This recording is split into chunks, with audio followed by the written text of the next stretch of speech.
টি-10 ক্রিকেটের নিজেদের প্রথম ম্যাচেই হারের ধাক্কা সামলাতে হয়েছে সাকিব আল হাসানের বাংলা টাইগার্সকে। শ্যাম্প আর্মির কাছে 6 উইকেটের ব্যবধানে হেরেছে সাকিব আল হাসানের দলটি। তবে এই ম্যাচের পর সাকিব আল হাসানকে প্রশংসায় ভাসিয়েছেন দলটির কোচ ইউনিস খান। সাকিবের নেতৃত্বে খেলা বাংলা টাইগার্স প্রথমে ব্যাটিং করতে নেমে 10 ওভারে 106 রান করে। জবাবে 3 বল হাতে রেখে 6 উইকেটের জয় নিশ্চিত করে শ্যাম্প আর্মি। দল হারলেও সাকিব আল হাসান ছিলেন বেশ কার্যকর। এমন মারকাট ম্যাচেও 2 ওভারে মাত্র 14 রান দিয়ে 2টা উইকেট শিকার করেছিলেন তিনি। কিন্তু সতীর্থ বোলাররা এই চাপটা অব্যাহত রাখতে পারেনি প্রতিপক্ষের ওপর।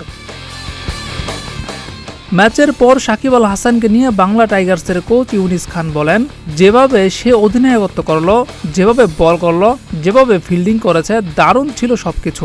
বেশ ভালো এফোর্ট দিয়েছে। আমার কাজ অনেক সহজ, কারণ এখানে সাকিব আছে। আমার অনেক বেশি কাজ করতে হচ্ছে না এখানে। যেভাবে খেলছে তাতে আমি আশা করব সে খেলাটা উপভোগ করবে। ম্যাচ জেতা শুরু করলে আরও উপভোগ করবে বলে আশা করছি।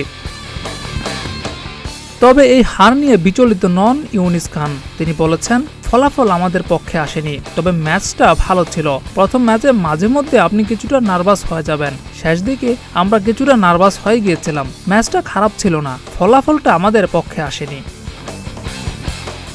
বাংলা টাইগার্সের অধিনায়ক সাকিব আল হাসানের সাম্প্রতিক ব্যাটিং পারফরম্যান্স যাই হোক, বোলিংটা এখনও অনবদ্য। এই সাকিবের বোলিংটাই কি মিস করছে না বাংলাদেশ? জিয়াউর রহমান, প্রতিদিনের বাংলাদেশ।